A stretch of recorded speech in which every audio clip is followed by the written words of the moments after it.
देखिए, जो आज सुबह में यूएस ने ईरान के 3 या 4 न्यूक्लियर साइट्स पर जो अटैक किया है वो इंटरनेशनल लॉ का वायलेशन है, यूनाइटेड नेशन चार्टर का वायलेशन है, एनपीटी का वायलेशन है और ख़ुद यूनाइटेड स्टेट्स का जो संविधान है, आइन है, कॉन्स्टिट्यूशन है, उसका वायलेशन है। क्योंकि उनका संविधान आइन ये कहता है कि बग़ैर उनके कांग्रेशनल परमिशन के कोई उनका मुल्क, उनका देश जंग नहीं कर सकता।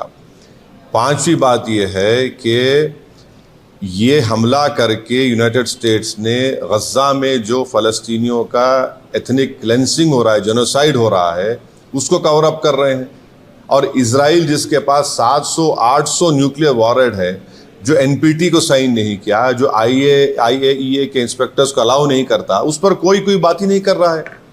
और छठी बात यह है कि मेरी बात लिख के रख लीजिए कि 5-10 साल में ईरान 90% यूरेनियम का एनरिचमेंट करेगा, 90% करेगा। अब नहीं रोक सकते ईरान को। अब ईरान एनपीटी से निकल जाएगा और एनरिचमेंट करेगा।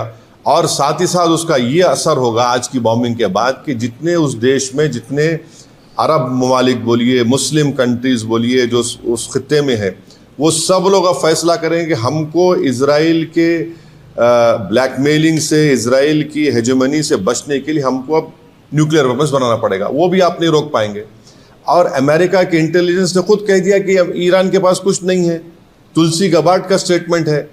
और सबसे अगर ये खित्ता, ये एरिया, अगर इसमें जंग शुरू हो जाएगी तो एक बात आपको समझने की ज़रूरत है कि 60 लाख से ज़्यादा भारत के नागरिक वहाँ रहते हैं। हमारे इंडियन कंपनीज का इन्वेस्टमेंट है वहाँ पर। वहाँ से हमारे नागरिक भारत को बहुत बड़ा फॉरेन एक्सचेंज भी जाते हैं। अनलाइक नॉर्थ अमेरिका के, वहाँ तो इनकम टैक्स भी नहीं लिया जाता उनसे। और आखिरी बात यह है कि क्या पाकिस्तान इसीलिए ट्रंप के लिए नोबेल पीस प्राइज का डिमांड कर रहा था कि पूरा उस खित्ते में जंग शुरू हो जाए? क्या इसीलिए उनके जनरल जाकर लंच खा के आए थे वहाँ पर?